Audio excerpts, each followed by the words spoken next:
Welcome, everybody, to a brand new episode of Shattered Legacies Deep Dive. As was promised in the last episode, we're going to be talking about the Cyratin Empire today. However, we're also going to be talking about something else because, as per usual, I keep on thinking of things that I kind of need to explain before we get to Cyratin Empire proper. So today we are doing the hopefully last one that I need to do ahead of time, as well as the Cyratin Empire proper.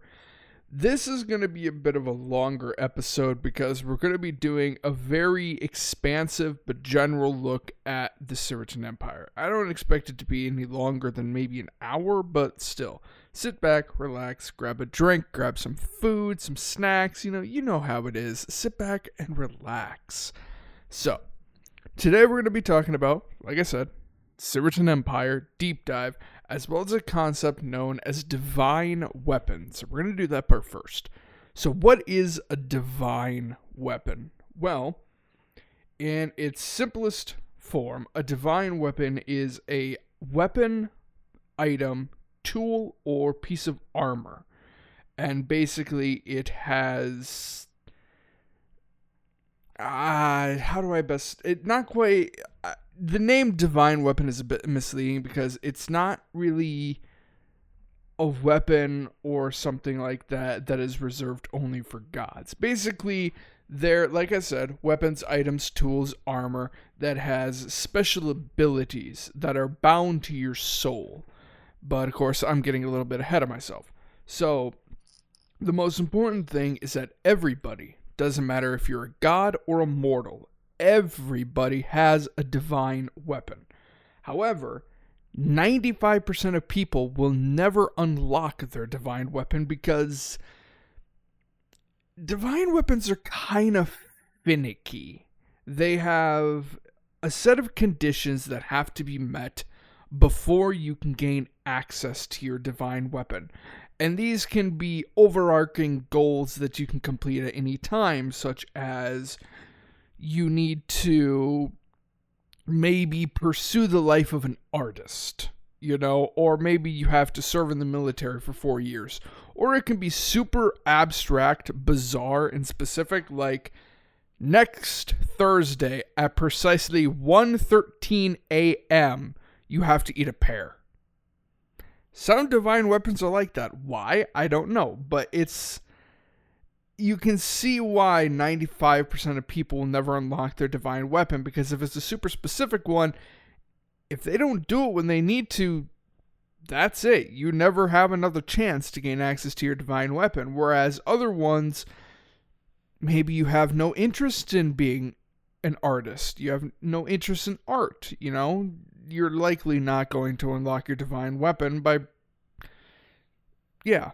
So, divine weapons are segmented up into generations. And you may think that, like technology, the further along the generation is, the better the divine weapon is. But you would be incorrect. Divine weapons go from first generation to fourth generation. Fourth generation basically being quantity over quality, and first generation basically being insane quality over quantity. Now, an important thing to remember is this. Divine weapons aren't just items, weapons, tools, and armors. They're sort of alive. They have a soul in them. They have their own likes, their own dislikes, their own personalities and quirks. They have their own emotions and their own thought processes that sometimes complement their master and sometimes conflict with their masters. However, one thing that should be known is that, like I said earlier, every single divine weapon is bound to the master's soul. Which means, let's say you as the viewer have a divine weapon, and I'm coming at you, and I manage to disarm you, and you drop your divine weapon onto the ground. If I were to try and pick it up, my hand would phase right through it.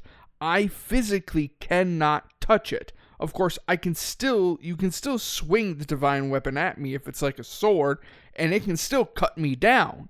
but I myself am incapable of grabbing it and wielding it myself because it is not bound to me. It is bound to you as the viewer, which means that it's technically the ultimate weapon, because depending on what type of divine weapon you have, the majority of them are completely indestructible. Even gods with the power of destruction aren't even capable of doing that. We'll get to that when we do the god deep dive. And nobody can use your own divine weapon against you. In fact, there are some divine weapons that have abilities that allow the divine weapon to essentially just rematerialize in the hands of the wielder, which means that even if you're disarmed, you can immediately call it back into your hand and act as if you were never disarmed in the first place. Now, the original creator of divine weapons is an individual known as Tesha.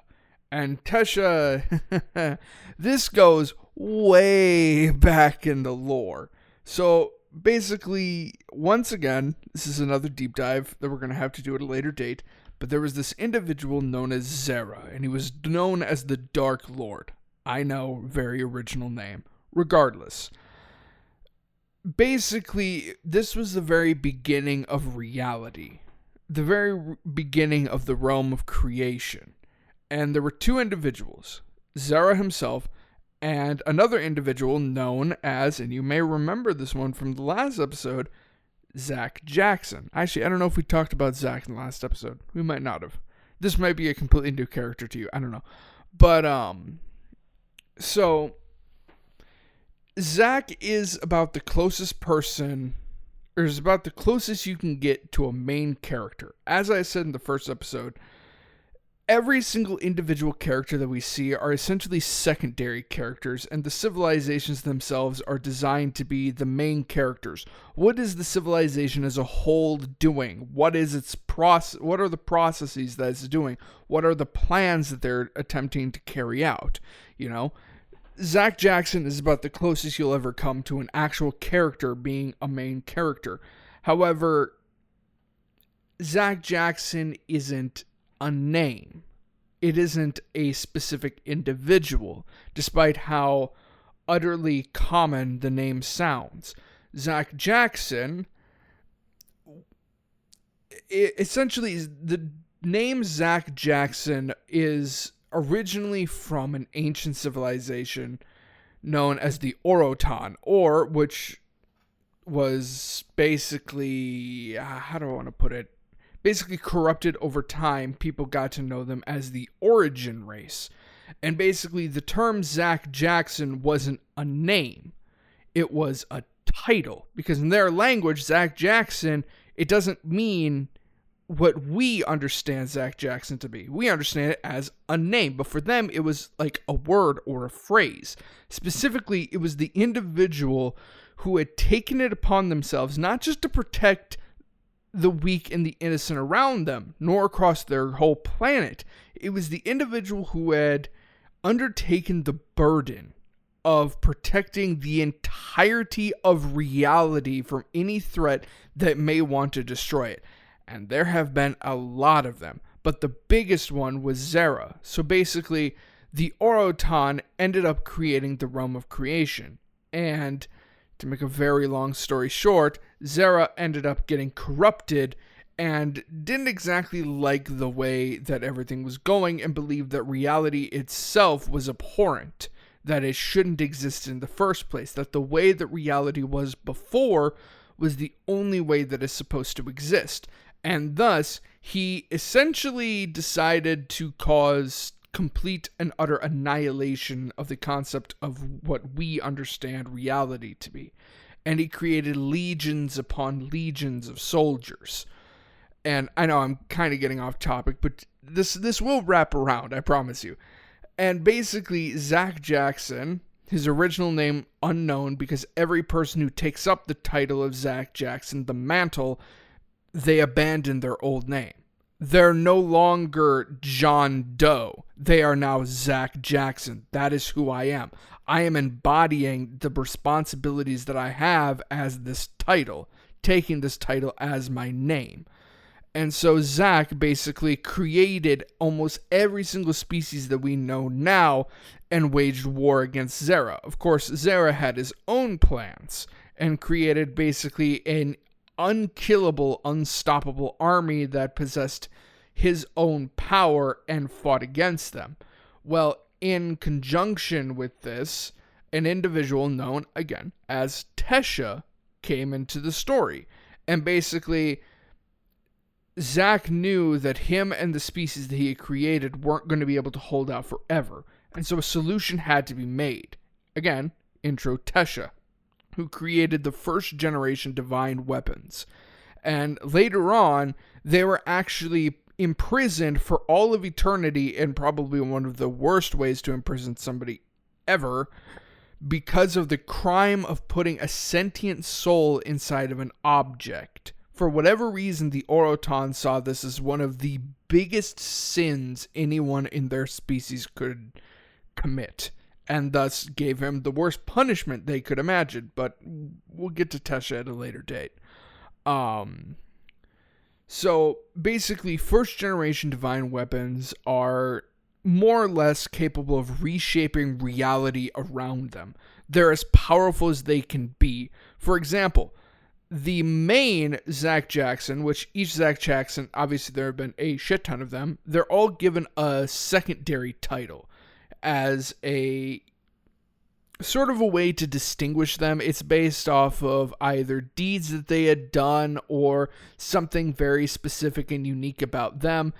Whenever we talk about Zach Jackson, we're specifically talking about Legend or the legendary Jackson, simply because of all of the shit that he managed to do. Is just to call him anything short of legendary would be insulting to the man. So whenever we talk about Zach Jackson, 90% of the time we're talking about Legend. If I mean to talk about any of the other Zach Jacksons, I'll say their title and then Zach Jackson. For example, the Techno Jackson. The Techno Jackson was basically the person who jump-started the Cyratin Empire, but we'll get to that in a bit. So, Zach Jackson's Legend's divine weapon is known as Tenjai Kuroga. And Tenjai Kuroga is known as the Blade of Infinite Multiplication. And I'm not talking about math here. What I'm talking about is, if you remember in the last episode where we had talked about magic, there are certain things that are essential to the body, and they're known as the 5 vital essences. According to the beliefs of gods, there are 5 essences that must be present in order for life, simple life such as bacteria and stuff, to evolve into a more complex life form. These being endurance or stamina or physical strength, one of those 3, technically all of them put together, which is the power of the body, the power of the mind, this being psionics. Now, whether or not you can actually use psionics doesn't matter, but the psionics has to be present. The power of the soul, known as magic, which we know what magic is, we covered that. The essence of divinity, known as power. And when I say power, I mean divine power, the power of gods. And finally, the essence of being, known as life force, which cannot be interacted with in any way, shape, or form, no matter what any god does, no matter how powerful they are.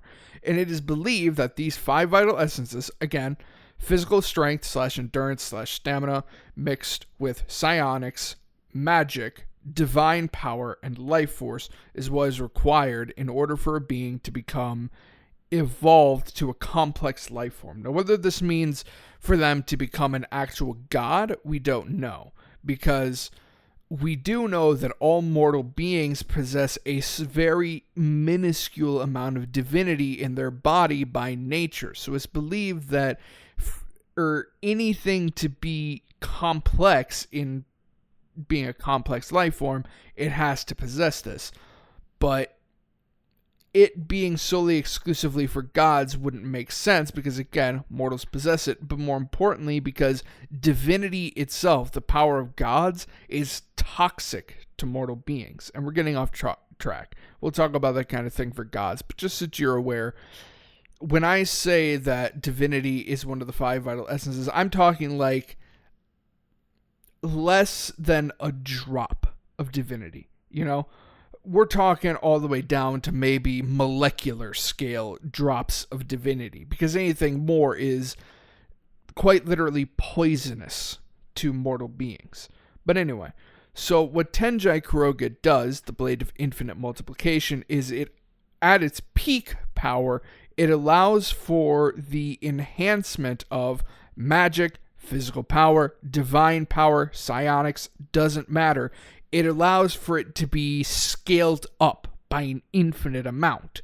Now, remember that when we talked in the magic episode, in the last episode, we had said that there were soft and hard limiters, and that the soft limiters are there to slow your progressions so that your body can get used to it, and your hard limiter is the absolute maximum that your body is capable of handling. Tenjai Kuroga specifically, and it's the only divine weapon that can do this, can bypass this in a safe way, allowing you to go quite literally to infinite levels of magic and physical strength without having any of the side effects. You won't suffer from mana overload. You won't cause your bones to instantly shatter to dust on impact when you punch something, because that power, that energy that is coursing through your veins, that is enhancing you, is coming from Tenjai Kuroga. Now, there have been people who have tried to replicate this by essentially infusing their own power, their own magic, their own whatever into somebody else, and this did not work. I will let your imagination run wild with that one and think why that didn't work. But anyway, it should be noted that Tenjai Kuroga isn't capable of doing this all the time. This is a very rare situation in which Tenjai Kuroga can quite literally go to its absolute limit and give you just infinite power, where literally nobody can beat you. 99% of the time, Tenjai Kuroga is only capable of doubling your power, which is still significant, but it's almost like a buff from a video game. You can only use this insane power for a short amount of time, otherwise the effects of it will start to affect your body and start to stress and strain your body to the point of near total collapse if you go beyond that point. So, one other important thing about divine weapons, and specifically the generations, because you may be thinking, okay, so let's say that I just unlocked my divine weapon. Well, how do I know what generation it is? How do I know if I have a really shitty 4th generation or a fucking awesome as shit 1st generation? It's the amount of words, quote unquote, in the name. If a divine weapon has 4, quote unquote, words in its name, it is a 1st generation divine weapon. Where if it has only 1, again, quote unquote, word in its name, it's a 4th generation divine weapon. However, it should be noted that doesn't necessarily mean that you have a really shitty divine weapon if you have a 4th generation, because there are a few of them that are insanely powerful. And then, of course, 3 words to the divine weapon is a 2nd generation, and 2 words to its name is a 3rd generation divine weapon. Now, Tenjai Kuroga specifically, as I've alluded multiple times, is a 1st generation. Its full name is Tenjai Kuroga Mibashi Renjai. Don't ask me where the hell I thought up some of these names. I honestly have no idea. But basically, in the totality of every divine weapon that currently exists, you could throw every single 4th generation divine weapon inside of a janitor's closet, and there would still be some space. They are unbelievably rare. For anybody to have one is quite literally legendary. These are individuals who are going to essentially become the rulers of reality. If you have a 4th generation divine weapon, so long as you know how to properly use it, the skies are the limit. You can literally go as far as you want because you have such insane power. But of course, with a famous individual once said, with great power comes great responsibility. And that cannot be said as true for first generation divine weapons. They're so powerful that you really do have to be careful with these things, because one wrong move and the amount of damage that you could cause is unfathomable. But so let's go over some of the divine weapons that are fairly common in Shattered Legacies. Obviously, there's Tenjai Kuroga, which we just went over. Another one is Kaldemor. Now, obviously, as you just heard, it has one word, which means it's a 4th generation divine weapon. However, don't let its name fool you, because like I said, there are some 4th generation divine weapons that are insanely powerful, but usually it is very specific or very niche, and that's exactly what Kaldemor is, because Kaldemor, as you may remember in the last episode, this individual, not Kaldemor itself, belongs to an individual known as Duran Bosmer, one of the most powerful sons of bitches in all of Shattered Legacies. And we'll kind of go somewhat subtly over him in this episode, but he still definitely needs his own deep dive. But so Kaldemor is known as the Empress of Flames, and basically it generates incredible amounts of heat and allows for a very precise level of magic control, which, as you can imagine, for someone like Duran, is invaluable, because it takes his already insane power and basically just spikes it to an insane level. There is another 4th generation divine weapon known as Beowulf, otherwise known as the Titanic God, that wields grants access to planetary magic. This one is a bit interesting, though. Every other divine weapon is bound to the soul of its master, and Beowulf is the only exception to this. It does not bind itself to its master. Rather, what it is it's a pair of gauntlets and a pair of greaves, i.e. gloves and boots, basically. Glove armor and boot armor. Gauntlets and greaves. And the way that it works is that the weight of each individual piece is unfathomable. In fact, it's impossible to measure just how heavy each piece is, unless you're the current master, at which point they are feather light. They're literally weightless, but they still hit with the force of a planet striking another planet. Now, how do you become the new master? That's very simple. You have to be the last person who had all 4 pieces in one location at one time. That's how you become the new master. But if you can't lift up these pieces because they are impossibly heavy, so heavy that they should be punching a hole through the surface of the planet and going to the core, but they don't, how do you move them? How do you get all 4 pieces together again? Well, that's simple. Let's say that one of Beowulf's boots was placed on a piece of plywood. You can't lift up Beowulf from the plywood. It's too heavy. Its weight is, again, literally, basically infinite. Not even gods can pick it up. But, despite that fact, if you try to pick up the piece of plywood, it'll be like picking up a piece of plywood with a metal boot on top. Nobody quite understands why Beowulf functions this way. You can't pick it up directly unless you're the master, but you can pick up whatever it's sitting on. And as a result, if you're particularly resourceful, it's not that hard to get all 4 pieces together. Let's see, what's another one? There is Katia Mitsubaisha. She is known as the Bloodied Maiden, and her effect is rather unique.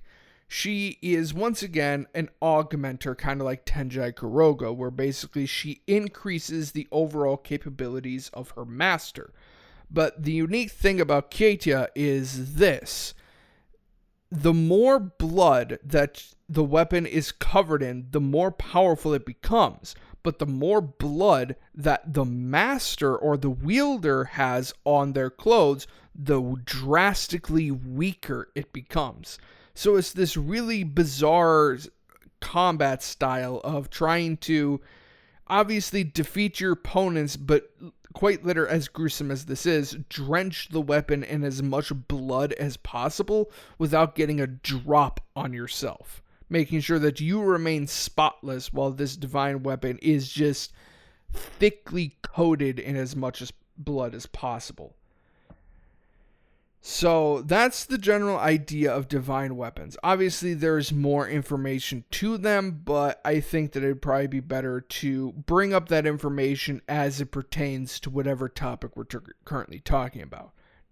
Now, I'm going to quickly take a drink because you may be able to hear it. My throat is absolutely wrecked from talking so much.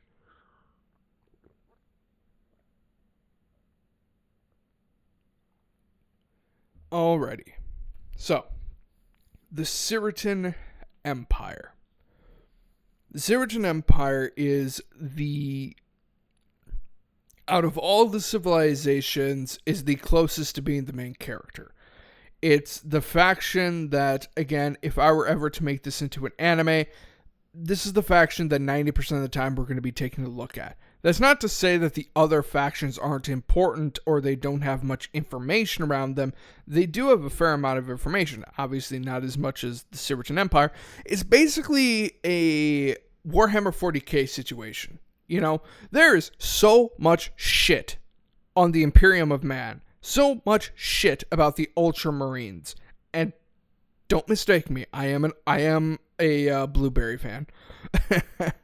Even I believe, though, that they have way too much stuff about them. But, you know, like all the other factions of 40k, you know, like the Tau, the Necrons, the Orcs, the Eldari and Drukhari, even Chaos, you know, like there's not as much information, there's not as much lore, there's not as much stories and books as there is in comparison to the Imperium of Man. And it's sort of the same situation with Shattered Legacies. There is still information about the other factions. In fact, there is quite a bit. But the large majority of the lore and the thing that we're going to be paying the most amount of attention to is the Cyratin Empire. Now, the Cyratin Empire is an absolute powerhouse. Their technology, with the exception of the Florians, is unmatched. Humans, Yvetans, Bastilians, Barramon, doesn't matter. Which reminds me, in the last episode when I was talking about the weird effects of the Bastilians and Barramon have with magic, I don't know why, but I don't remember this happening in the moment, but I was listening to the episode after the fact, and I realized that I was constantly interchanging the two. And I would constantly say the Bastilians or the Barramon this or the Bastilians that. That entire segment was about the Bastilians, not the Barramon. The Barramon have no capability of using magic scrolls. That's the Bastilians only. I don't know why I kept on messing it up. I was constantly messing it up. I realized that, and I apologize for that. Anyway, moving on. So, the Cyratin Empire is generally considered a multi-universal empire. They control multiple universes. At their smallest, they usually are a multi-galactic empire. They control multiple galaxies. You know, they are roughly 75 to 80% of the time the top dogs. They're not capable of truly being challenged by any other faction. That doesn't necessarily mean, though, that they don't have threats. Every other faction, if they play their cards right and they play to what they are specifically ideal at, they do pose a significant threat to the Cyratin Empire. But as a general whole, the Cyratin Empire is always going to largely come out on top. That's not to say that the Cyratin Empire hasn't been brought to its knees before or completely collapsed before. That has happened before. Other factions have won against the Cyratin Empire before. But like I said, 75 to 80% of the time, that's not the case. But so, the Cyratin Empire is divided up into two different castes. the civilian caste and the military caste.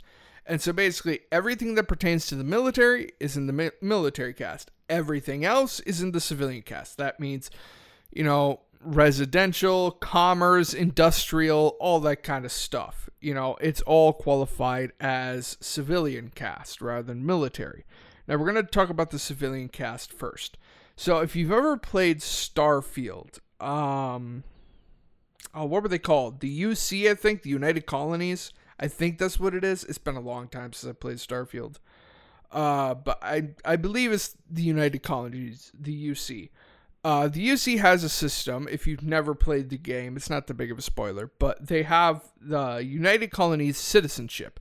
And basically you have to serve in the military for X amount of time and then you get citizenship.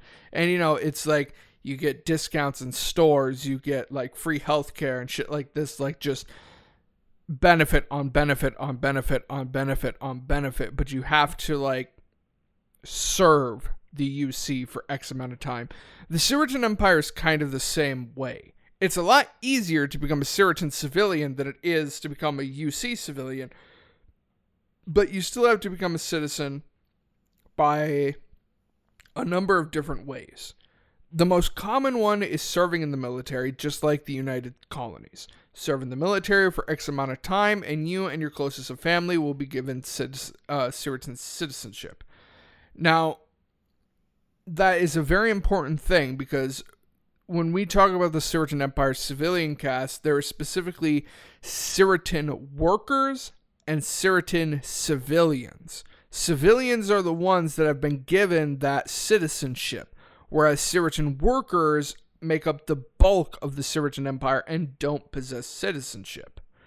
But that doesn't necessarily mean that they are neglected or that, they're illegal immigrants or anything like that. They're still full members of the Cyratin Empire, but they just don't have that citizen status. They don't have those benefits, and being a Cyratin citizen is insanely profitable. So as we've talked about before, the Cyratin Empire is a species that is bioengineered. Let's actually go into the lore of them. So a long, long time ago, back when it was just the human race, they had started a program basically at a black site known as the Cyrus Project. Why it was named Cyrus, I have no idea. But it was basically attempting to create a synthetic form of magic, make magic through science.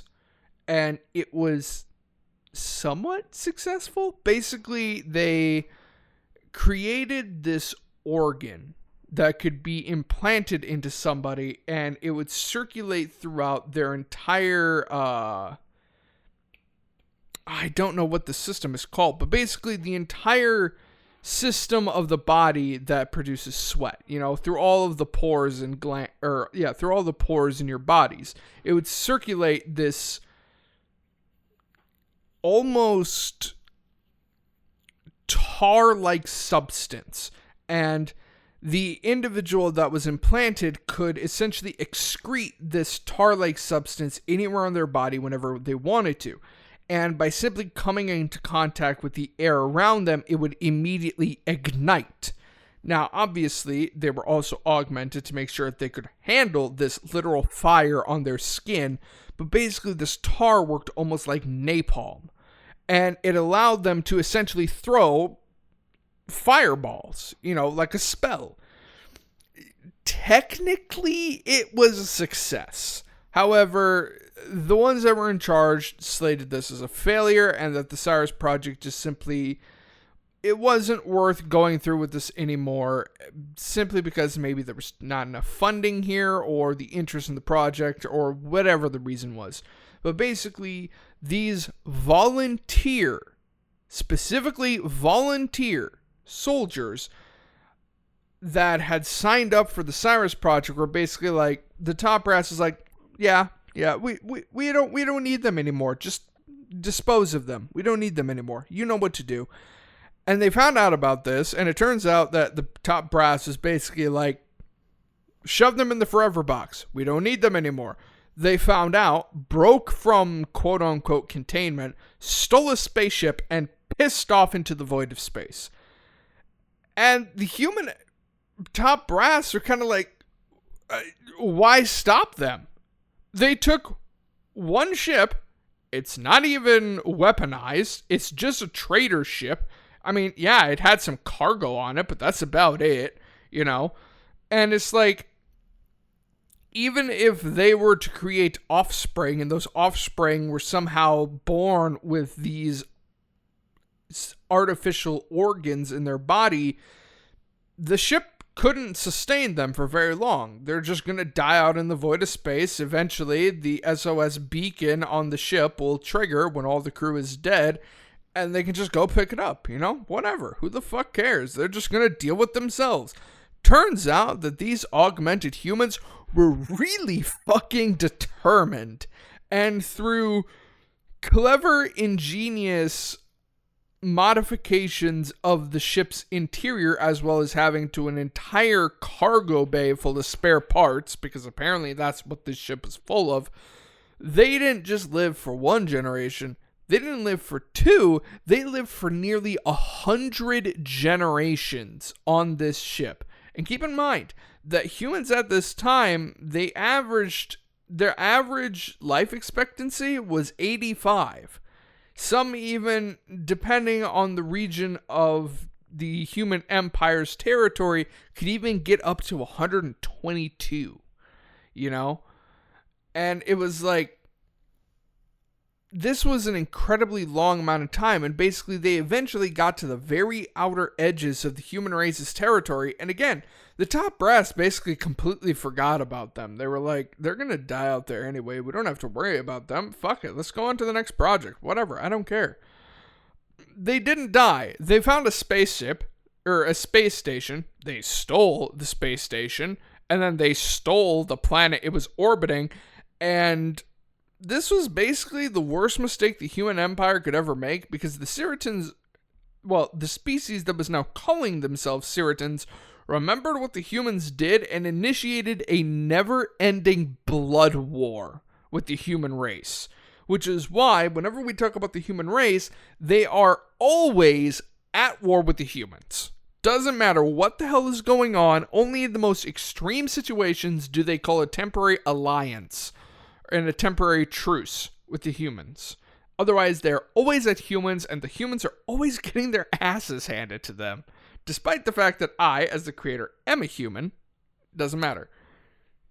But so, that's kind of a general idea of the lore of the Cyratin Empire. And there used to be a lot more, but I've retconned a lot of it, and I like that short, sweet, and simple one, you know? They were super soldiers, well, quote-unquote super soldiers, that were basically told, I'm going to kill you now, and we're like, no you're not, and fucked off into space, and then built an intergalactic empire, and came back to kick the humans' ass. That's Cyratins in a nutshell. But so, the civilian cast is segmented into many different organizations, megacorporations, and odds and ends in other locations. So we're going to go over mega corporations first.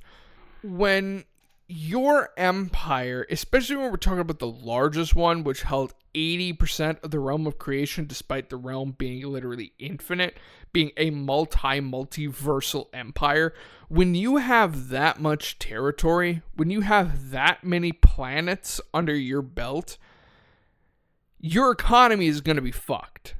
I'm going to tell you right now, your economy is going to be fucked because your supply of raw resources, whatever they may be, minerals, gemstones, agriculture, textiles, electronics, doesn't matter. When you have such an insane supply of raw materials to refine into consumer goods, the supply easily outweighs the demand.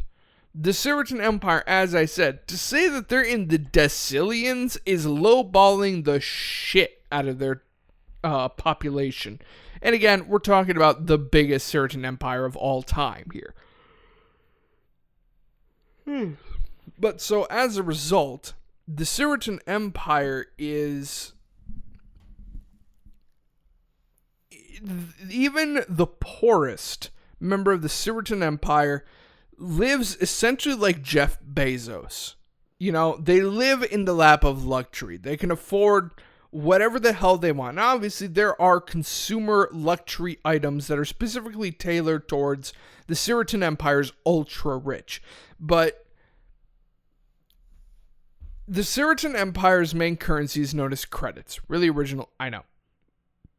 To equivalent to modern day money, one credit is essentially worth half a penny, which isn't even technically a dollar amount. You can't go less than a penny. A penny is one. You know, it's 1 cent. You can't do a half a penny, and nobody's going to buy a half a penny, you know? But that's what it is. And in general, in order to get 3 meals a day, as well as any other things that you may need, you know, like bills, clothes, you know, personal items, you know, whatever those may be, usually runs the average Cyratin anywhere between 7,000-8,000 credits. It's not that expensive. And then you take a look at the wage of even the poorest Cyratin civilian, and they're making tens of thousands of credits per day. Like, they get paid so much because the cost of resources is so low, because the supply is so insane. And as a result, everybody's pretty much capable of affording everything. Now let's go back to Cyratin citizenship, because this is another important thing. You can either serve in the military, or if you pay an insane cost, you can pay the Cyratin Empire to become a Cyratin civilian. And another important thing about paying the Cyratin Empire is that they essentially have ranks of nobility. You know, they have lower, mid, and upper ranking nobility. And the lower ranking and maybe 2 ranks within the middle ranking nobility, you can actually purchase from the Cyratin Empire. Now, does this necessarily mean that quote-unquote high-ranking nobles are going to look favorably upon you? Probably not, because to become a high-ranking noble, you have to do some shit for the Empire. Like, holy hell. But the reason why this is important is because a character that we're going to talk about later on in this episode actually possesses one of these purchased ranks. And it is specifically the most expensive rank that you can outright buy, which is the rank of Von. Now, let's get back on track for megacorporations. So, megacorporations produce the vast majority of stuff, you know. Small town businesses, privately owned businesses, they usually don't last very long, especially with some of the absolute titans that exist in megacorporations. The first and biggest megacorporation is known as Jackson Corp. I bet you can't guess who we're talking about. But anyway, Jackson Corp essentially monopolized just about every single consumer good you can imagine. And it's one of these bizarre situations where every single CEO has held to the same fundamental beliefs of providing every single good imaginable at the lowest possible costs, no matter what it costs the company itself. And so the Jackson Corp, they sell shit that should be expensive for just dog ass cheap prices, you know? Like I said, your average Cyratin worker, or the poorest Cyratin worker, can get paid like 10,000 credits a day, and for like a week's worth of stuff that they need in order, like absolutely need in order to continue living where they live and surviving, it's like 8,000 credits, you know? Like every single, like nowadays in our economy, you can't, most people can't live on their own because rent and mortgage has just gotten so insanely high. The Cyratin Empire doesn't worry about that. The most important thing about the Cyratin Empire is that it is the dictionary definition of a utopia. And a true utopia at that.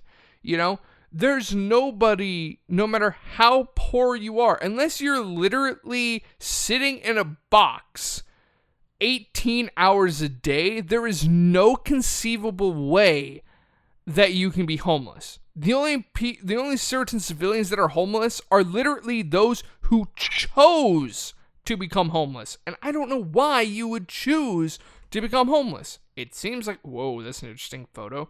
It seems like a stupid idea, but there are people who do it, so whatever.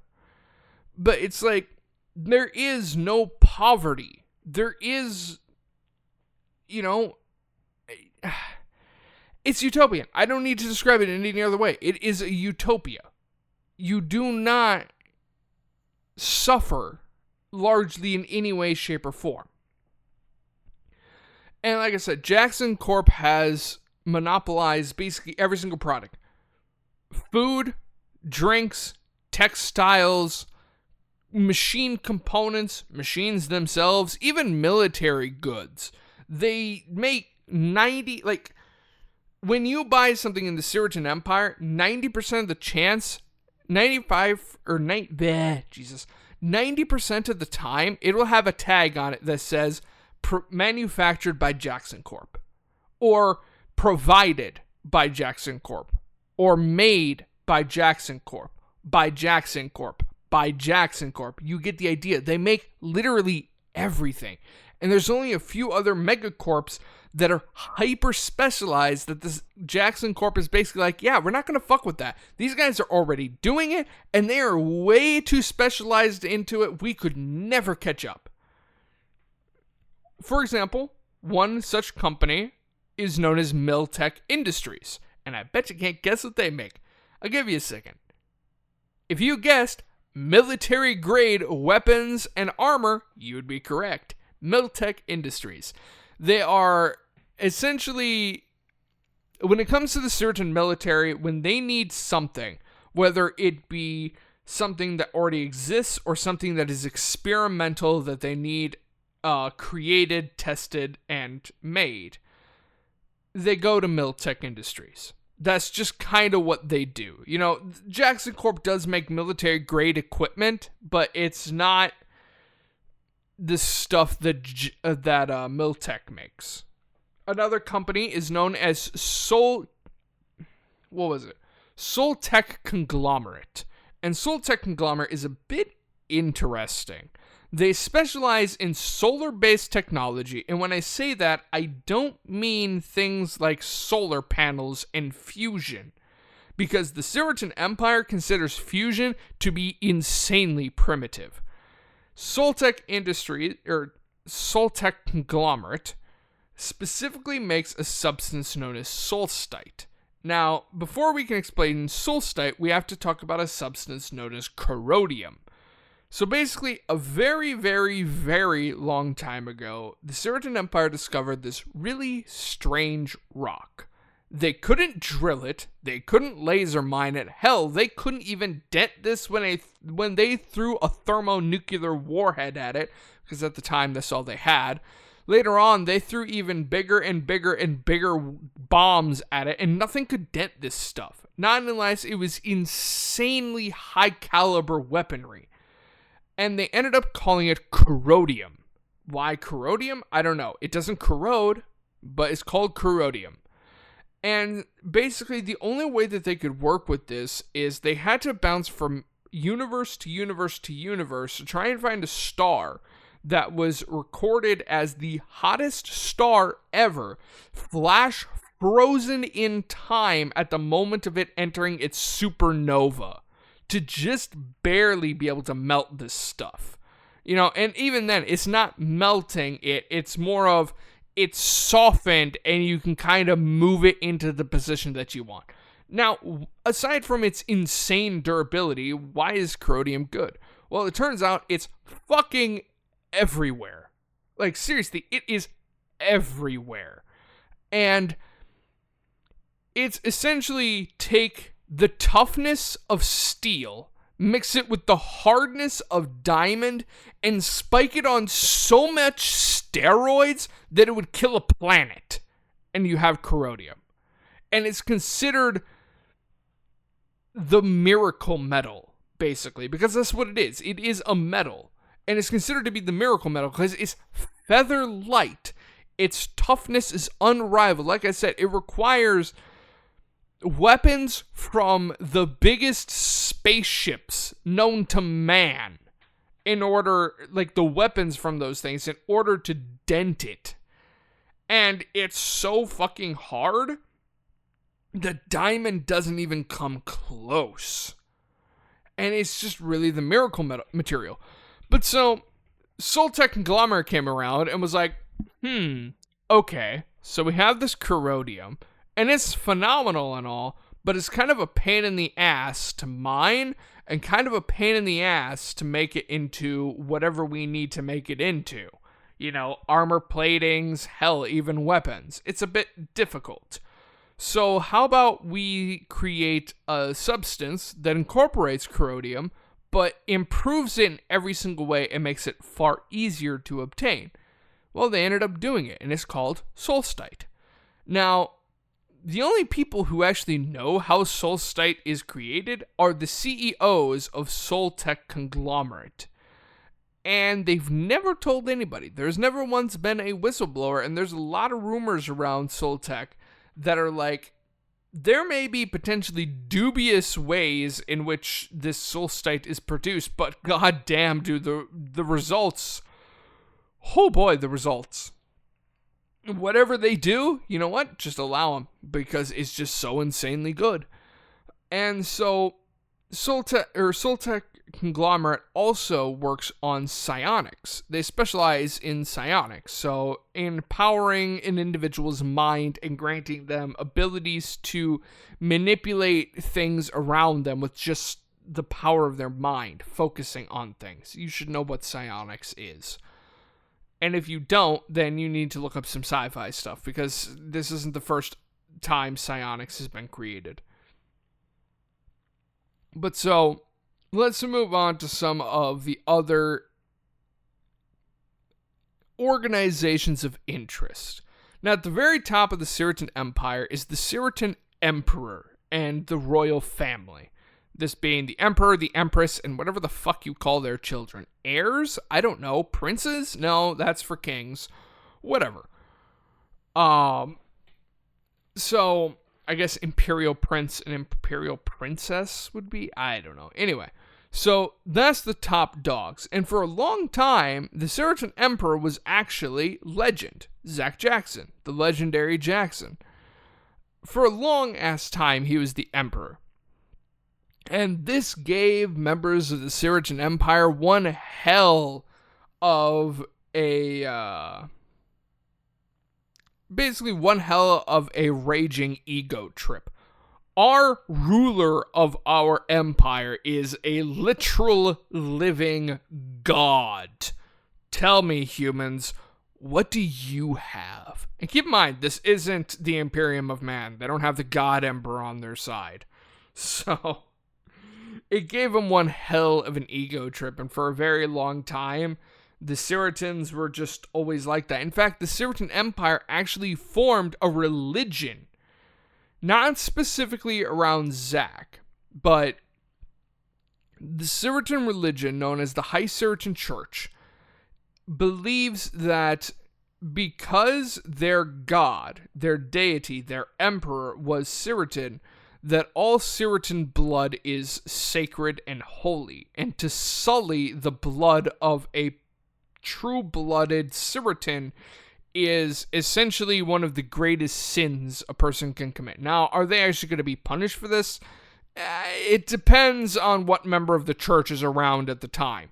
So, like, literally, after battles and wars are done on a planet, members of the High Cyratin Church will actually come into those war zones, and they'll try to gather up as much unsullied blood as possible, because to the Cyratin Empire, it's considered, or at least the church, it is considered to be holy. It is sacred, because we are the same species as our God. And as a result, to befoul something so sacred, so holy, is unthinkable. In fact, fun fact, the Cyratin Empire and the Holy Church specifically, in one of their most insanely well-defended vaults, they have a vial with a single crimson drop of blood, which is the only remaining drop of blood from Legend. Legend ended up dying in an event known as the Ruin War. We'll get into that in another episode. But basically, Legend isn't around anymore. He ended up actually getting killed, which you may be wondering how the hell you kill a god, but we'll get to that. That's a different episode, but I promise we'll get to that. But so, they basically venerate this one bottle, or this one vial of blood more than anything else. Like, the Cyratin Holy Church and its worshippers would literally go to any extreme, no matter how extreme, in order to protect this one vial that is a single drop of blood of Legend's blood inside of it. In fact, the Cyratin Empire actually created a device. So, I guess a good way that you can think of Shattered Legacies, at least in specifically this concept of the Cyratin Empire, is think Warhammer 40k meets the SCP universe. Because they have a lot of similarities with how Warhammer 40k works. In fact, the Cyratin Empire was heavily inspired by Warhammer 40k.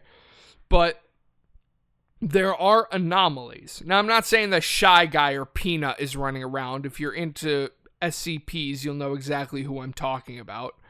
SCP-173 and 079? No, not 79. 096. I don't remember what Shy Guy's is.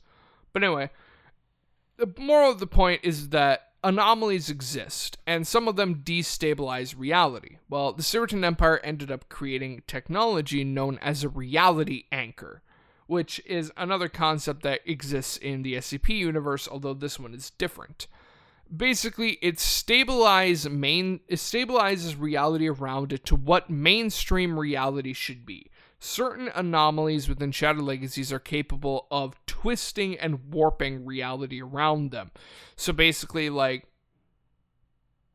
instead of your house being your house, it could all of a sudden be made entirely out of glass.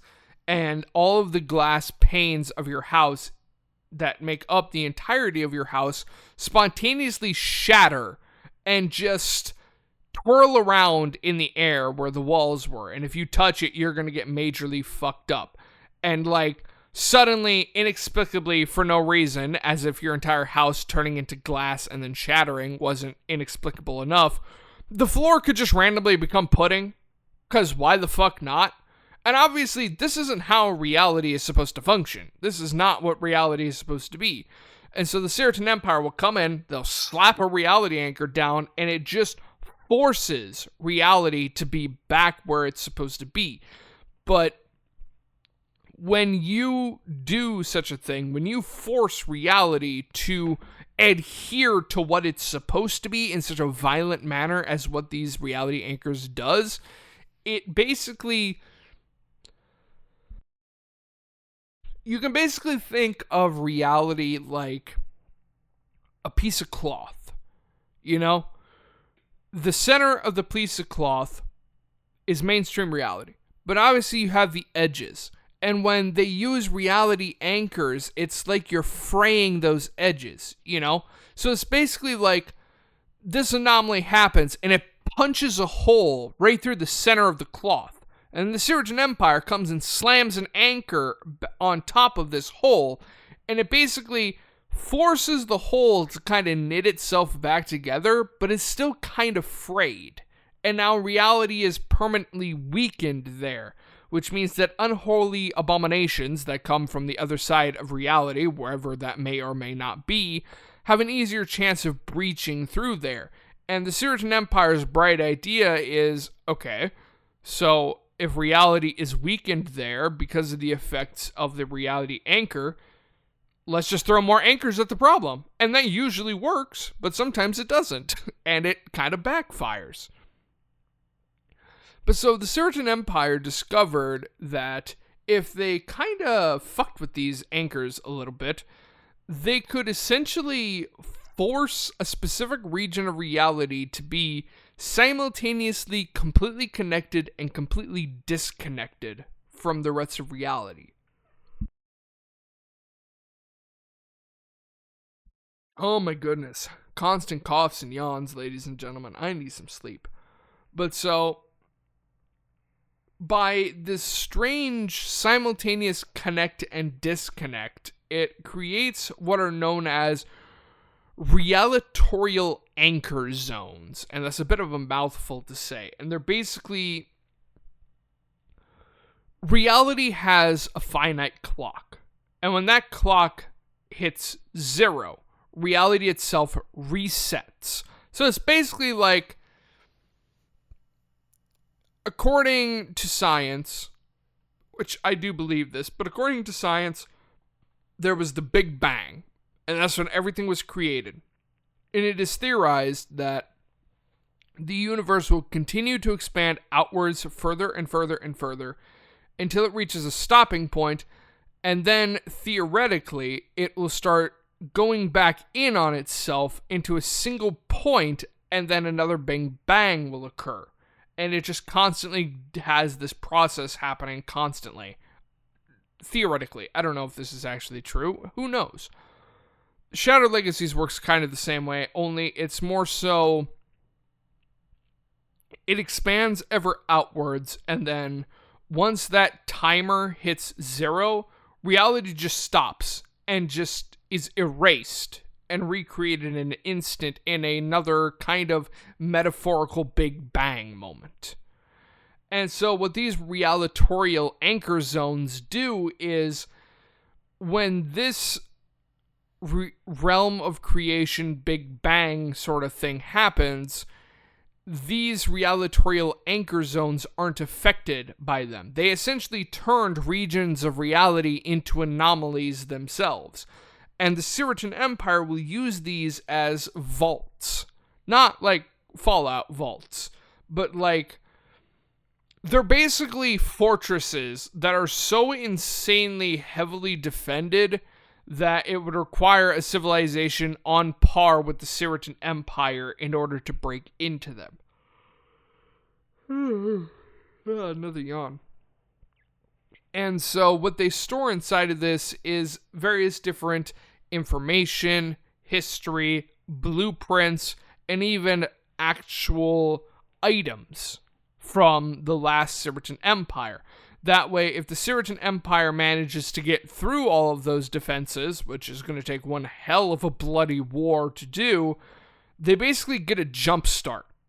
And they kickstart their technological prowess well beyond everybody else's. And these vaults are everywhere. And the Cyratin Empire basically doesn't guard them at all, because they're literally designed to be so heavily fortified that unless you are the Cyratin Empire itself, you're not getting in there. Even if you're the Florians, it doesn't matter. You're not getting in there. Not because it has some, like, bio coding on it. You know, you have to be a Cyratin or a Cyratin in order to enter it, but it's just because it's going to take technological quality and sheer attrition to get through it. Because there is no magic password that you can just put in and all the defenses turn off. And even if there is, it's likely in the vault itself. So the Cyratin Empire is still going to have to fight through just to get to it. Another organization of interest is the Cyratin Inquisition. And if you know about the Spanish Inquisition, you have it mostly correct. The Cyratin Empire understands that the Emperor kind of works like England's royalty. You know, like the King and the Queen of England. You know, they're obviously the King and the Queen, but when it comes to government decisions, from what I understand, I'm not from England. If there are people who are from England here and I get this wrong, I do apologize. I haven't looked too much into this because I've just never really found the time to. But as far as I'm aware, the wider government is controlled by the Prime Minister. And then the King and Queen are basically there as like, it's the King and the Queen! Yeah! Sort of thing. The Cyratin Empire is similar, but the Cyratin Emperor, the Cyratin Empress, they both have the final say. They almost never intervene with any politics of the Cyratin Empire unless it's something that they believe needs to happen or needs to not happen. And then they say, this isn't happening, or this is happening. Everybody else goes, okay, the Emperor said it's going to happen, it's going to fucking happen, whether you like it or not. And basically, the Cyratin Inquisition is there to ensure that the Emperor can't be everywhere at once. So he has the Cyratin Inquisition to do the things that he can't do everywhere at once. They basically have the same level of authority, aside from when it comes to the Cyratin Royal Council, but we'll get to that. And basically, whilst it's not required to worship the High Cyratin Church, it kind of depends on what Cyratin Inquisitor you end up running into. Some will be like, oh, you don't worship the Cyratin Holy Church? Okay, well, I'm going to execute you here and now for heresy. Whereas the large majority of them are going to be like, oh, you don't worship the Holy Cyratin Church? Okay, move along. So long as you're not a traitorous scumbag, I don't give a shit. I don't have time for you. So it's kind of hit or miss. Some of them are really into the religion, and some of them could not fucking care less. So it's kind of a crapshoot on which one you run into. And it's kind of the same way with the Imperium of Man, When you see a Imperium of Man's Inquisitor, you immediately know, hey, look at that random ass thing that is in the complete opposite direction of that Inquisitor for just, pure coincidence sake. Wow, that looks incredible. Are they gone yet? Oh, thank God they're gone. It's one of those situations. They try to avoid Cyratin Inquisitors as much as possible because to gain their attention is, whether you're guilty of something or not, is never a good idea. Because they're already busy with enough shit as it is, and they don't need to deal with your shit on top of it. And chances are, if they do have to, they're going to be really cranky about it. And you're probably not going to live to see tomorrow. And so, they're individuals that, aside from the Cyratin Royal Council, or the High Cyratin Council, aside from the High Cyratin Council, they basically have the same level of authority as the Cyratin Emperor. If they need to requisition, stuff from the military, they usually have more tact than this, but they can basically say, you, over there, with a gun, follow me right now. You see that entire tank battalion? Bring it with. And they're just sitting there like, I'm not in charge of that tank battalion. I don't give a shit. Go over there, tell them that they are now under my direct command, and get over here. I need you now, and then you can do whatever the fuck you were doing before, because I do not care. I need this done now, and then do whatever you want. And that's kind of what Cyratin Inquisitors are all about. Now, Inquisitors, obviously, they have a lot of power, and as a result, the Cyratin Inquisition, as well as just generally the Cyratin Empire as a whole, always look for individuals whose loyalty to the Cyratin Empire are truly unwavering and that they are compatible for a little certain something that is very, shall we say, important. These individuals are known as the Cyratin Judges, and no, I'm not talking about, well, I guess I'm kind of talking about the judicial system, but not the general judicial system. Cyratin Judges are basically, instead of dealing with every single crime that comes across their desk, they mainly focus on Inquisitors. They're completely subservient to Inquisitors. They do not have more authority than an Inquisitor. And oftentimes they're used as aides because they do have incredibly powerful, powers that are granted to them because they're a Cyratin judge. But their whole job is not only to do whatever the fuck the Inquisitor decides for them to do, but also to silently watch and observe the actions and decision-making choices of the Inquisitor. And should they believe that their actions and their choices no longer align with the wider Cyratin Empire, they are then able to exercise their authority as a Cyratin judge, at which point they very much do overrule an Inquisitor. And basically, they will deliver their verdict, and this verdict can happen at any time. Even if you are the type of Inquisitor that the judge is like, yes, this is exactly what we want the Inquisitor to do, they can still weigh their judgment at any time. If they just want to be like, I'm now going to give you my verdict, you're fucking awesome, keep doing what you're doing. Or they can be like, you are not doing what you are supposed to be doing, you are harming the Cyratin Empire, you're going to be executed right now. And that's kind of what the judges do. And they do possess more power, both in authority and literal more power, like more magic, more capabilities than an Inquisitor. Because that's their job. They have to be able to dispatch an Inquisitor should the need arise. Now, speaking of Inquisitors, just like in Warhammer 40k, they're largely all equal status. When you become a Cyratin Inquisitor, you can judge and investigate the actions of your fellow Inquisitors. And no Inquisitor technically overrules any other Inquisitor. So as a result, you basically have to set up this judge-jury meeting type of thing in order to decide the actions of a fellow Inquisitor if you believe them to be doing something they're not supposed to be doing, and for whatever reason a judge isn't around to do it themselves. However, there is one Inquisitor who technically possesses more, and that is the High Grand Inquisitor. And the High Grand Inquisitor is basically the right hand of the Cyratin Emperor. You know, this is the Cyratin Emperor's go-to guy.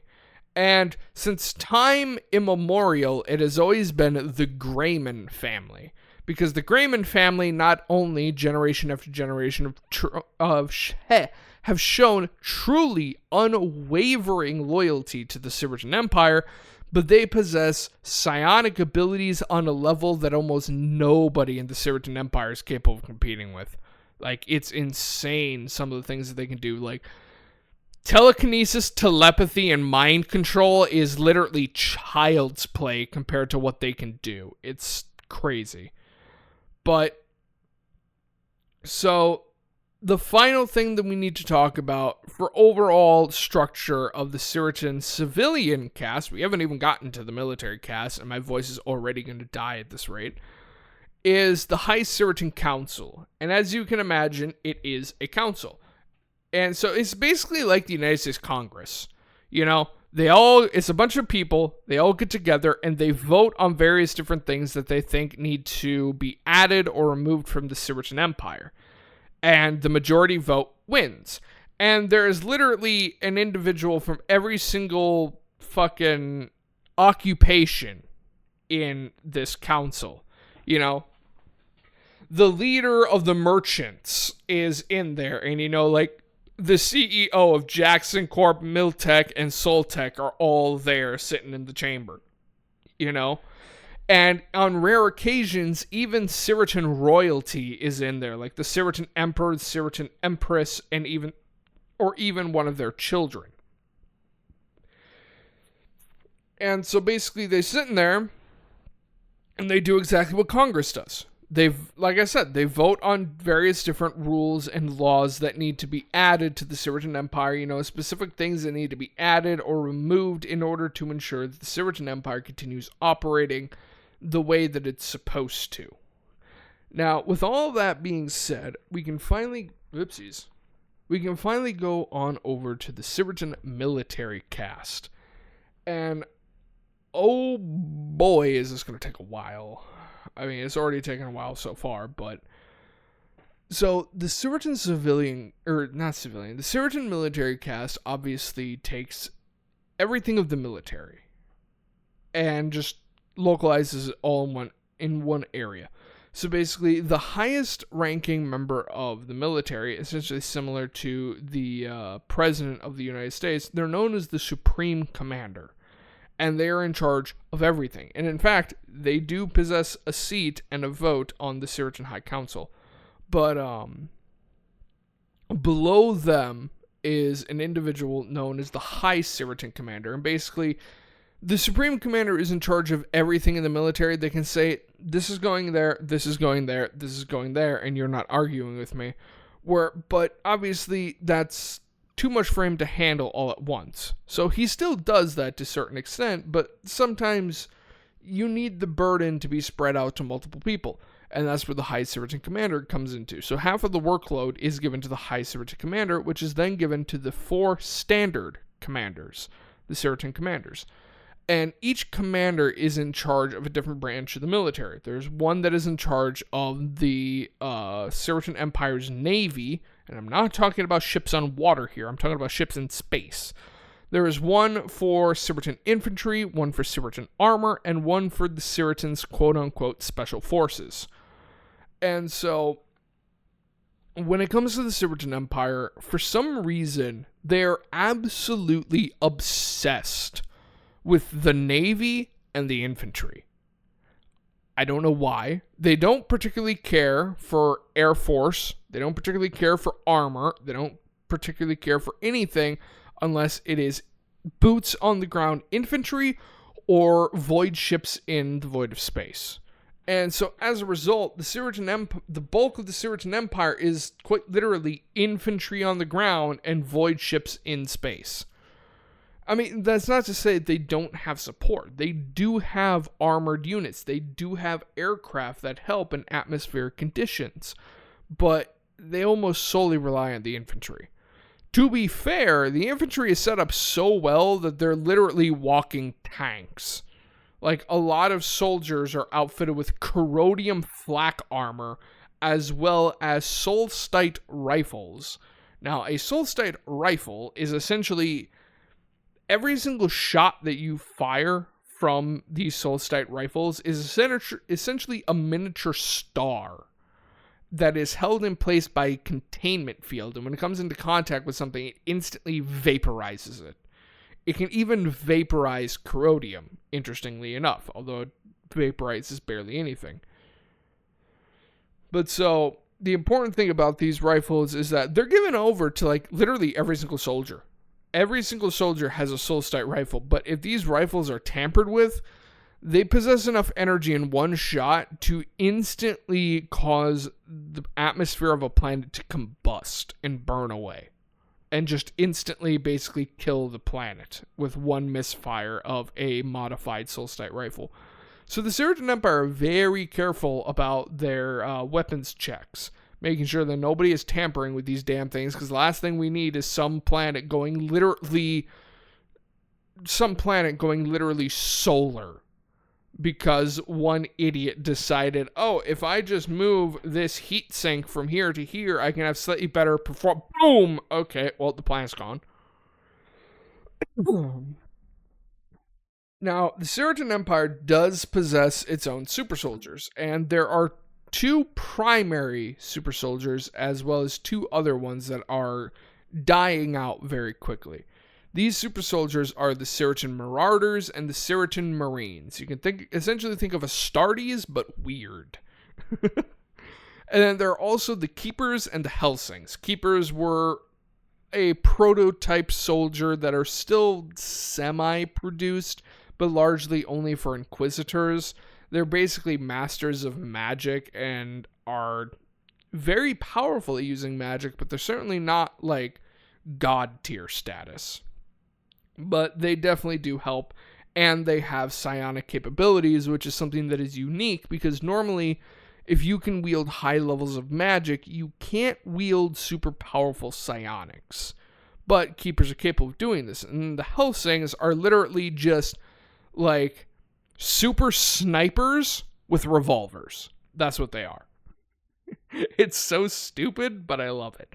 Like, they can snipe with a revolver at like 1,000 miles away and just hit dead on. They're stupid, But the Cyratin Empire, they're insanely expensive to make, so the Cyratin Empire basically, yeah, we're not making any more of these guys.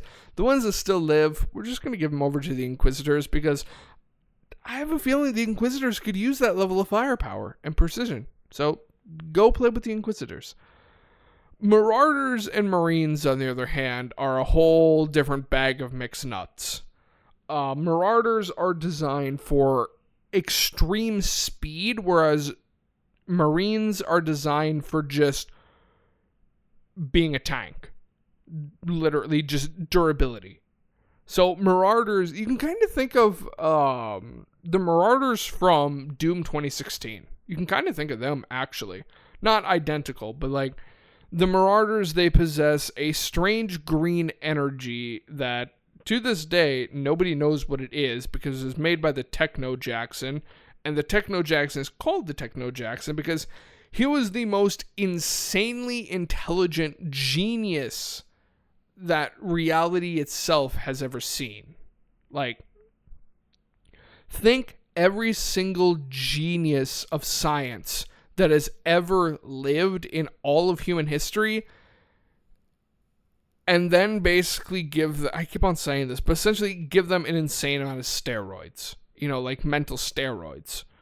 And then you have the Techno Jackson. Like, he was capable of thinking of things and creating things that, to this day, people have a general idea of how it functions, but they don't understand the deeper mechanics, but fuck it, it works.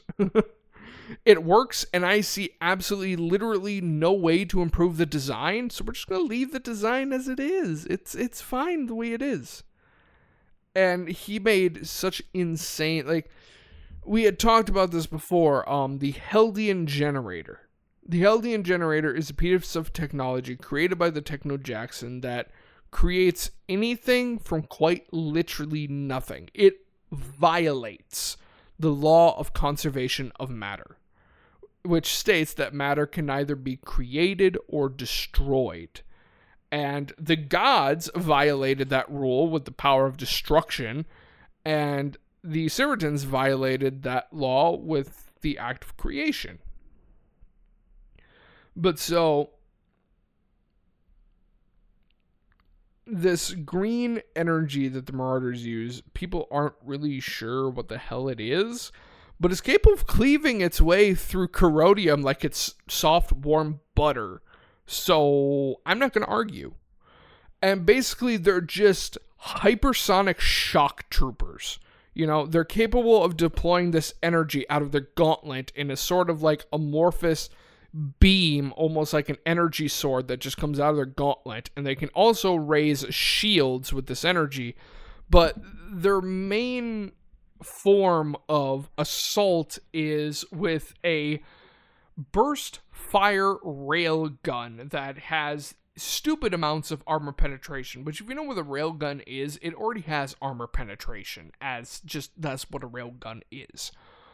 And it's a 3-round burst, and basically in the span of a heartbeat, they loose these 3 shots, and they're always pinpoint accurate. And it's literally abdomen, chest, head. All 3 shots, perfectly placed every single time. And each shot happens with like a millisecond between each one. Like, it's, you know, I literally can't even go fast enough. But it's so insanely fast, and they just stitch these 3 rounds up an individual, and it's just an insta-kill. And they possess an onboard system, because they are technically cyborg, sort of. But they have an onboard system that allows them to teleport around the battlefield at very short distances. So literally, they are modified. They are super soldiers. They're genetically augmented. So these dudes run at like 100 miles an hour at you, teleporting around the battlefield, loosing hyper armor penetration railgun shots in 3-round bursts that just one shot kills a dude, guaranteed. And whatever the hell these railguns have for ammunition, it doesn't seem to ever run out. And even if you start to overwhelm them, they can just use this strange green energy and just protect themselves with it as they continue to sprint forward at you, again, at like 100 miles an hour. they're crazy. They're literally used as just like Viking berserkers almost. In contrast to that, we have the Cyratin Marines, which are just designed for durability and what's the word I'm trying to think of? Self-sufficiency. So, when you think of a super soldier, you likely think of the Adeptus Astartes, you think of the Spartans from Halo, they're these obviously larger than normal people, jacked beyond belief. They don't have 12 packs, they have like 24 packs on them, like just muscles on top of muscles. But if you look at a Cyratin Marine, it's startlingly different. Because when you look at a Cyratin Marine, they're obese. And that may seem incredibly stupid. Make no mistake, they can still run at 60 miles an hour. They're insanely fast, but they're obese. And that may seem kind of stupid, but Cyratin Marines are designed similar to Astartes. They're designed to be able to survive pretty much whatever is thrown at them. They have organs that work similar to Astartes, but have very big differences, like the Susan membrane. Cyratin Marines don't have that, whereas Astartes do.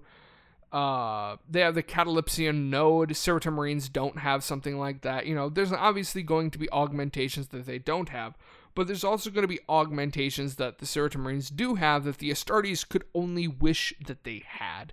And one of these things is that Cyratin Marines are incredibly independent. They can go multiple months without resupplies. And I'm not just talking about ammo here. I'm talking about even like food. Because the reason that Cyratin Marines are obese is because their bodies, obviously they consume more nutrients than normal, but their digestive system is overclocked in such a way that they are insanely efficient with nutrients. There's almost no waste that is produced. Now, obviously, the Cyratin Marines still have to go to the bathroom every once in a while, but it's significantly less than a normal human or Cyratin. Like, their digestive systems are capable of digesting almost anything. It is insanely efficient, and so, like, the reason why they're obese is because Cyratin Marines eat this high nutrient paste. And the Astartes kind of have something like this as well, where it's basically, there's so much nutrients in this that if a non-Astartes were to eat it, it would kill the normal human. And it's kind of the same way with Cyratin Marines. Only their stomachs have a special organ in them, which basically works as like a preservation vat on their stomachs. And it stores this high nutrient protein slurry basically inside of their bodies. And basically when they're out on missions and they can't get resupplies for months at a time, their body very slowly goes through this nutrient basically preservation vat inside of their stomachs, allowing them to not require to find, they don't require to hunt for food. They don't require a resupply. Now, to be fair, it takes an incredibly long time for this, again, quote unquote, preservation vat in their stomach to refill, because their bodies, it's basically similar to how normal body fat works. The reason that your body builds fat up is because you are eating too many nutrients. And your body is still somewhat in the mindset of kind of like a bear, A bear eats a shit ton and then sleeps all winter. During hibernation, before hibernation, they get nice and fat, like literally fat. And then when they come out in the spring, they're very skinny because their body slowly burns through all of that fat that was in their body. And humans kind of work the same. I'm not a biology major. I'll be honest. I know very little about biology. I remember 9th grade biology for the most part, which we didn't cover that in 9th grade biology as far as I'm aware.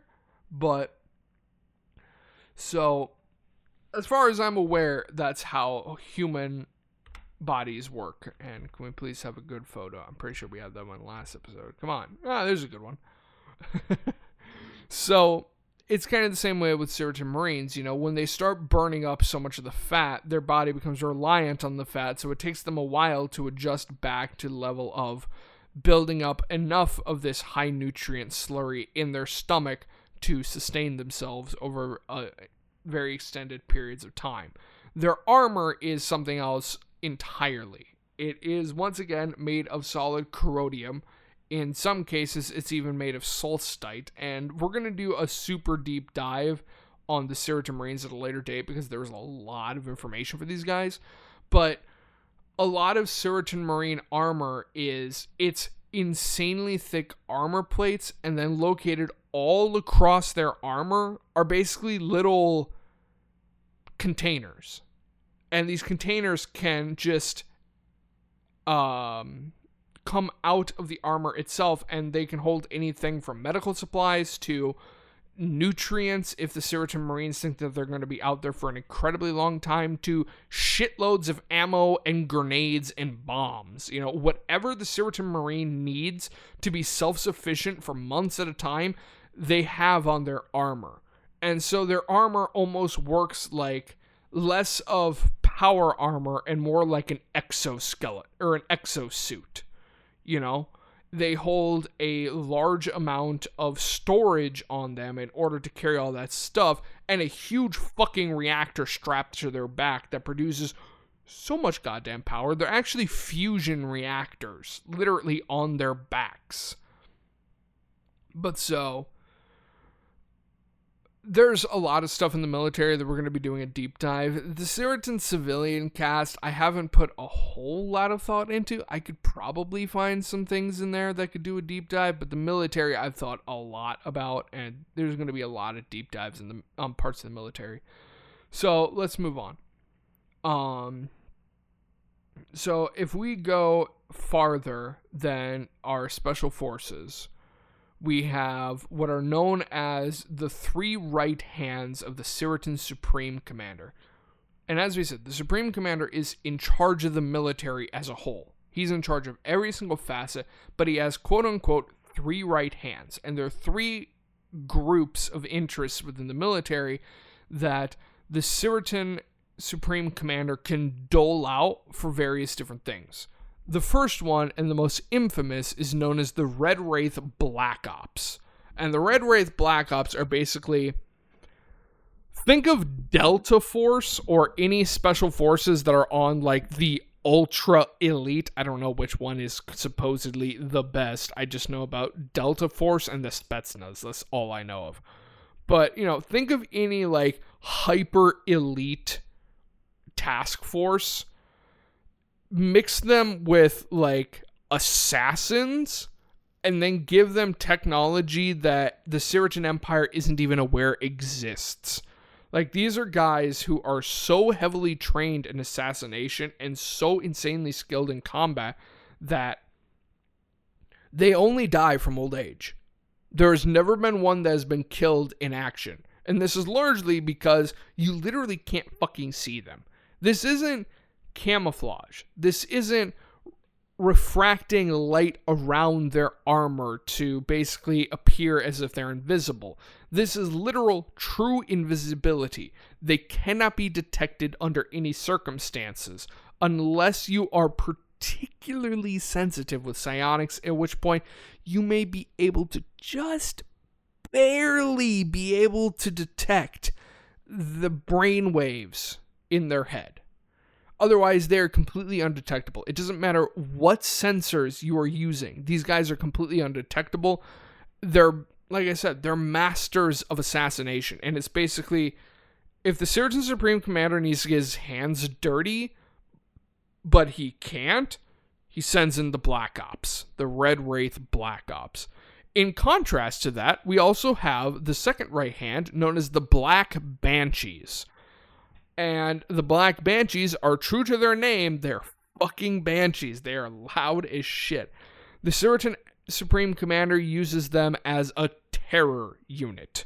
They're sent to heavily populated civilian locations that the enemies have control of. And literally, their job is, Make as much fucking noise and as much destruction as you possibly can with complete and utter disregard for morals whatsoever, and then just disappear as fast as you appeared. Come in fucking screaming, do essentially like a nuclear strike worth of damage across a mega city in size, which mega cities can sometimes span continents, and then just piss off like you were never there. That's the Black Banshees. They are a rapid strike terror unit. The final official third right hand, there's technically 4 of them, but one of them is so secretive that nobody aside from the Cyratin Supreme Commander is aware of them. Those are known as the Tempest's Eye, and they'll have their own deep dive. But the final of the 3 hands is known as the Cyratin Calamities. Now, we have the Red Wraith Black Ops, which are the ultimate in assassination. We have the Black Banshees, which are the ultimate in loud, proud terror unit. But both of them are still technological. They still rely on their technology. That's not to say that they don't have magic, that they don't have psionics, that they don't have physical abilities, but it's largely they're dependent on technology. The Tempest's Eye are the psionics users, but again, we'll have a deep dive on them. There's not a whole lot of information about them, but that is intentional. The Cyratin Calamities is the extreme of magic, and we talked about one of the members already, Duran Bosmer. The Cyratin Calamities are basically... They were originally known as the Cyratin Natural Disasters, because at the time, their magical capabilities were on par of that of natural disasters, volcanic eruptions, hurricanes, earthquakes, that kind of stuff. But eventually they got to be so insanely powerful that to call them merely natural disasters was kind of insulting. So now they're known as calamities. To unleash one of these individuals is literally calamitous on a usually galaxy-sized scale. Now, in total, there are 8 calamities, and I'm going to go over each of them right now, and each of them will have their own unique deep dives. We have the first Cyratin calamity, Duran Bosmer. His title, the Molten King, because he is a king, and a king does as he pleases. That being said, he's still subservient to the Cyratin Emperor. The second Cyratin calamity is known as Faust, and he is known as the Scarlet Devil. And when we go over each of these characters, their titles will become a lot more obvious. We have the third Cyratin calamity, Raymond Ulcia, known as the Astral Lord. Now, if you remember earlier, I had said that ranks of Cyratin nobility can be purchased, and the highest ranking of purchasable, which I don't think is an actual word, but whatever, nobility rankings is that of Vaughn, and Raymond actually held that title. When you have the nobility ranking of Vaughn, it varies from each nobility ranking, and I still haven't ironed out all of them, but Vaughn is usually used in place of the middle name. So his official title would have been Raymond von Ulcia. However, Raymond did some pretty dark shit, and as a result, they stripped him of his nobility. Not that it mattered, because the dude became the second most wanted person in the Cyratin Empire, was captured, the Cyratin Empire collapsed, remade itself, and was basically like, yeah, we kind of need his power, he's now a calamity. And everybody's standing there like, what the fuck? We can't trust him. He's a criminal. And they were like, what can he do? We kind of need his power. So yeah. The fourth Cyratin calamity is known as Mikaela, and his title is the Blade Lord. He is also known by a second title known as the Emperor's Guardian. He is always around the Cyratin Emperor and is the personal guardian, and honestly, out of everybody on the list, there's 8 in total, he's kind of the best one for it. Number 5, the 5th Cyratin Calamity is known as Baelor, and he is the Master and King of Flames. As generic as that sounds, the dude is absolutely bonkers when it comes to what he can do. Let's see, where were we? Number 6, the 6th Cyratin Calamity is known as Yandril Jackson. You may recognize that last name, and you should be able to piece this together. His title is God Blessed, because he is himself his own unique species, and we'll get to that when we get to Yandril. The 7th Cyratin Calamity is Alex Jackson. Once again, you should recognize that last name from the person that we just talked about, as well as an individual we talked about earlier. His title is the Imperial Prince. He is royal family. Technically, so is Yandril. Yandril is actually Alex's younger brother. However, the two don't have a great relationship. And the final Cyratin Calamity, the 8th Cyratin Calamity, is known as Benimaru, known as the Crimson Samurai. Now, once again, we'll go over each of these 8 truly legendary individuals, but suffice to say that when the Cyratin Empire has a situation that is basically the normal military cannot handle this whatsoever, they send in the calamities. And it's not scorched earth policy, it's so much worse. It's so much worse. Like, Duran has a nasty habit of just destroying planets when he's supposed to be protecting them because his magic is just so insanely volatile.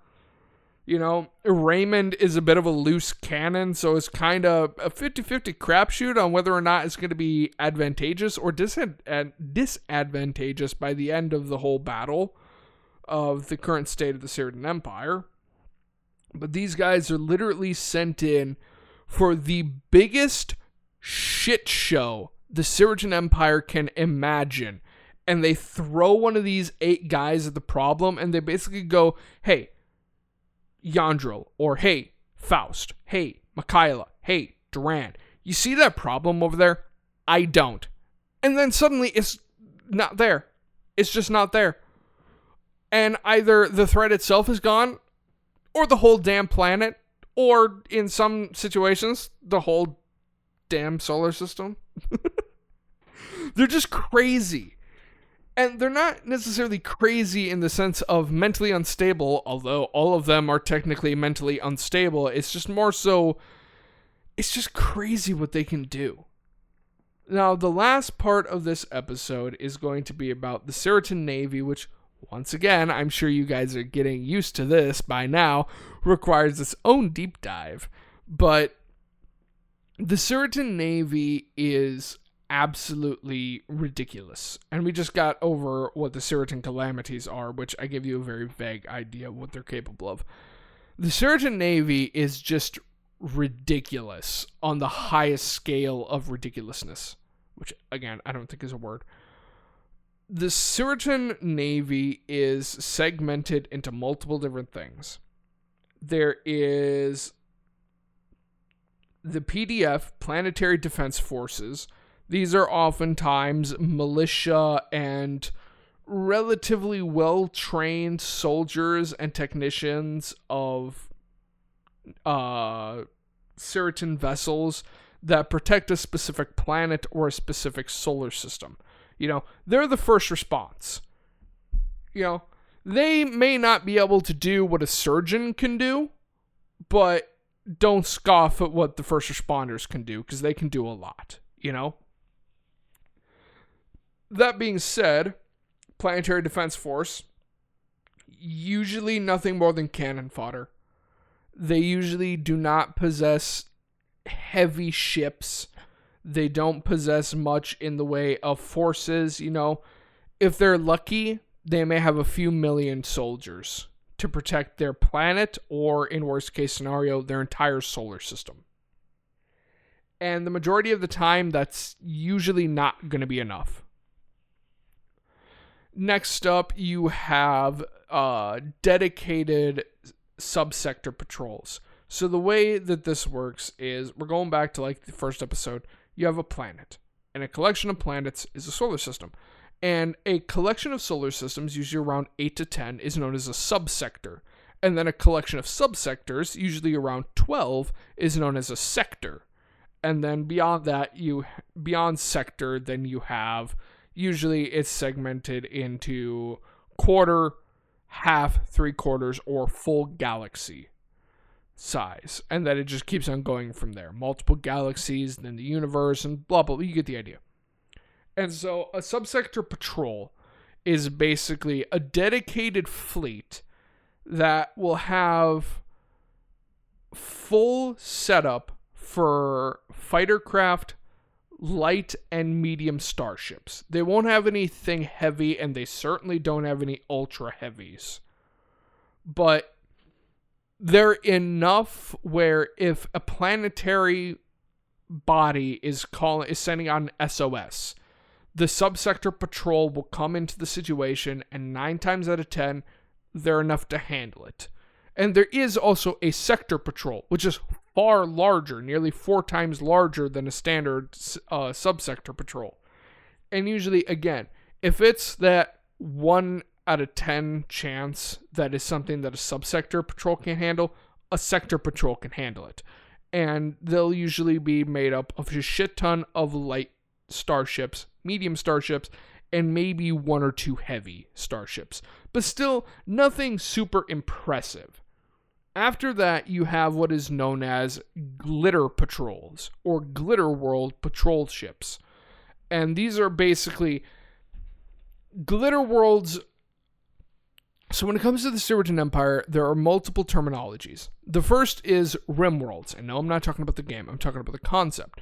Rim worlds are basically planets that are on the very outer edges of Cyratin territory, or are planets that haven't been upgraded to the standards of the rest of the Cyratin Empire. You know, they're essentially behind the times. You know, help is coming, but it's going to take a while, you know.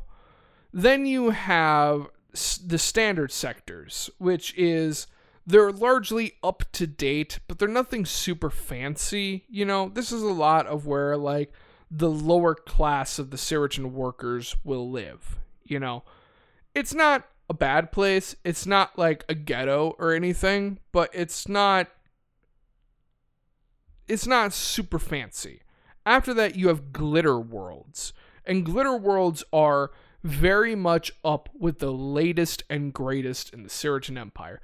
This is where you start seeing the utopian aspects, you know, clean streets, more focused on aesthetics rather than efficiency, you know, basically like, what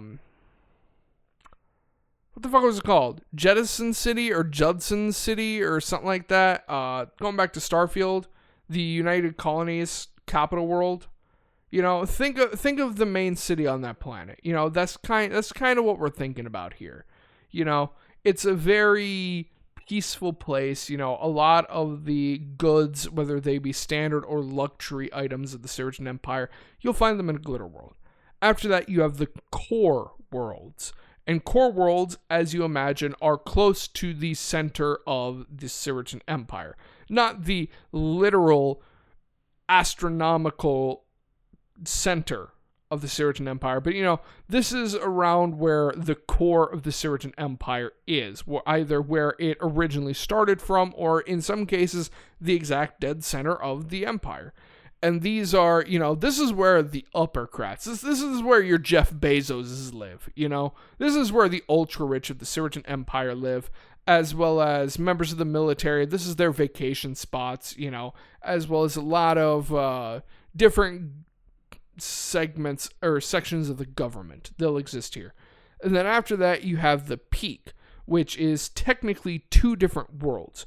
The throne world, which has the Cyratin throne itself, as well as where the Cyratin royal family lives, as well as the capital world, which is the literal capital of the Cyratin Empire, which is where the most important members of the government live.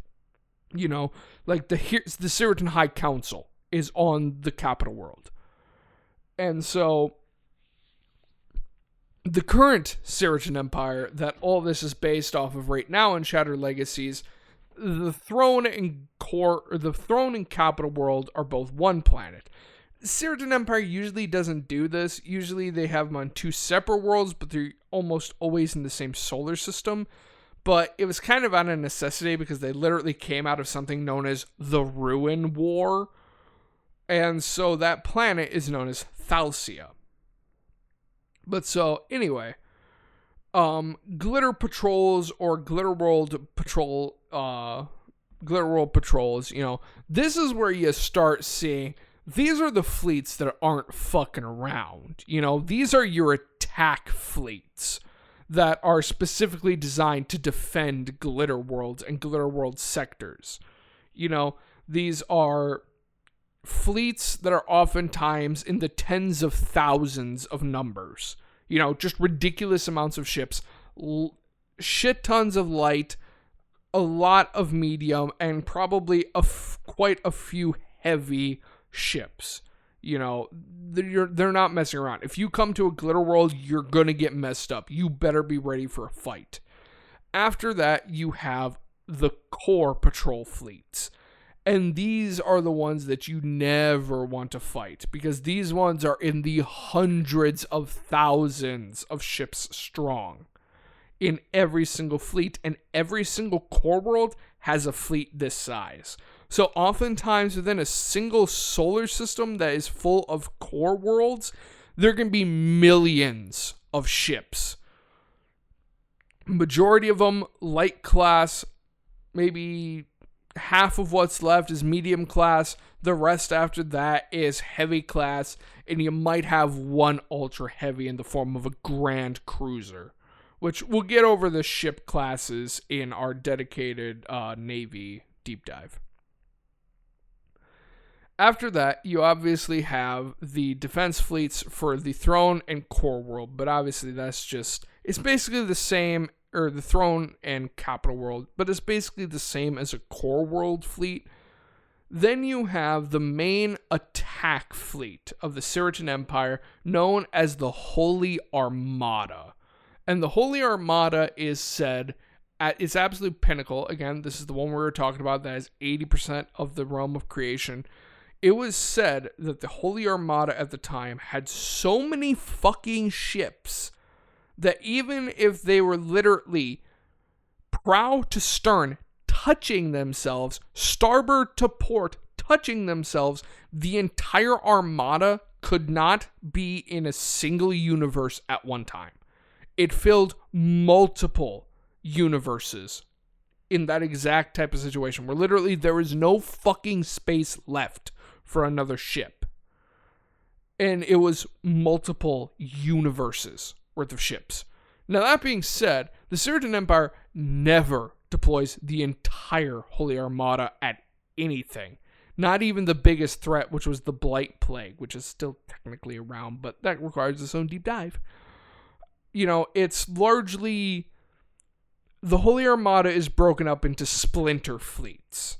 You know, Holy Armada Alpha, Beta, Delta, Gamma, Phi, Epsilon, Upsilon, Zeta, you know, so on and so forth. They based it off the Roman alphabet. Why? I don't know, because the Cyratins don't know anything about the Romans. Literally, they know nothing about the Romans. They know the Roman alphabet, and that's it. They know nothing else.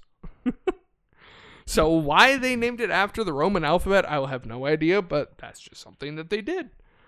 And so these splinter fleets will oftentimes go and just unleash carnage everywhere they go. And each of these fleets is easily hundreds of millions of ships. Again, the majority of them are light to medium class. There are a metric shit ton of heavy and ultra heavies. And the Cyratin Empire possesses a little fancy gift for their enemies in the form of a essentially ultra heavy ship known as a mega carrier. And we'll get to that again when we do our fleets. But usually these ships are only assigned, again, similar to the Calamities, for the biggest shit show the Cyratin Empire is currently experiencing. Send the mega carrier. Send the Calamity. Same thing. But so yeah, that is the Cyratin Empire and Divine Weapons in a nutshell. I hope you guys enjoyed. I have no idea what next week's episode is going to be, but I don't think it's going to be as long as this one. I have no idea how long I've been recording, but I cannot feel my throat at this point, so I'm going to take a break. I hope you guys enjoyed, and I hope you guys are looking forward to next week's episodes, as well as tomorrow's episode, Wednesday for you guys, and Friday's episode. And when this posts, we will be back on our Saturday and Sunday streams. Specifically, this upcoming weekend, again, for you guys, I will be streaming Saturday, noon, Central Standard Time. We're doing RimWorld. And then Sunday, noon, Central Standard Time, we will be doing Sunday Night Live. And then after that, we'll be back on our Sundays only, and then Saturday, Sunday, and then Sunday. And you get the idea until my overtime at work is done. So, yeah. Until then, guys, see ya. Wow, that is cool looking. See you guys.